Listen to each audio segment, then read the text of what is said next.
सभी साथियों को जय हिंद। आज हम बात करने वाले हैं भगत सिंह जी जेल में डायरी क्यों लिखते थे।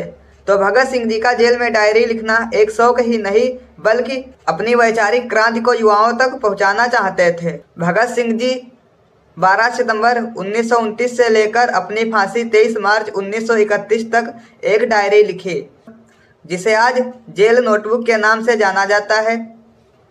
इस नोटबुक को लिखने के कई कारण थे, जिनमें से विचारों को हथियार बनाना। भगत सिंह जी का मानना था कि बम और पिस्तौल से क्रांति नहीं आती, क्रांति विचारों से पैदा की जाती है। जेल में रहकर वह दुनिया के क्रांतिकारियों और विचारकों की पुस्तकें पढ़ी, जिनमें से कुछ ये हैं: कार्ल मार्क्स, लेनिन, रूसो। उन किताबों से मिले विचारों और नोट्स को वो अपनी डायरी में लिखते थे, ताकि वे उनके साथियों और आने वाली पीढ़ियों के काम आ सकें। खुद को मानसिक रूप से मजबूत करना। जेल की काल कोठरी में अकेलापन और अंग्रेजों का अत्याचार बहुत था। डायरी लिखने उनके लिए अपनी भावनाओं को व्यक्त करने का एक जरिया था।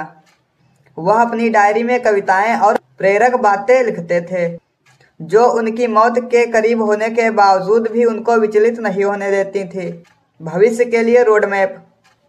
भगत सिंह जानते थे कि वे शहीद हो जाएंगे, इसलिए उन्होंने अपनी डायरी में भारत की समस्याओं, धर्म, समाज और आज़ादी के बाद के भारत के अपने विचार लिखे। उन्होंने करीब 404 पन्ने की डायरी में 100 से ज़्यादा लेखकों के क्वोट्स लिखे थे। भगत सिंह जी की डायरी आज भी उनके परिवार के पास सुरक्षित रखी हुई है और इसकी कॉपी पब्लिश भी की जा चुकी हैं। उन्होंने अपनी डायरी में अर्थशास्त्र, राजनीति शास्त्र और दर्शन शास्त्र पर विस्तार रूप से लिखा था। इनका मशहूर लेख था कि मैं नास्तिक क्यों हूँ। इसके पीछे तर्क भी उनकी इसी अध्ययनशीलता का परिणाम है।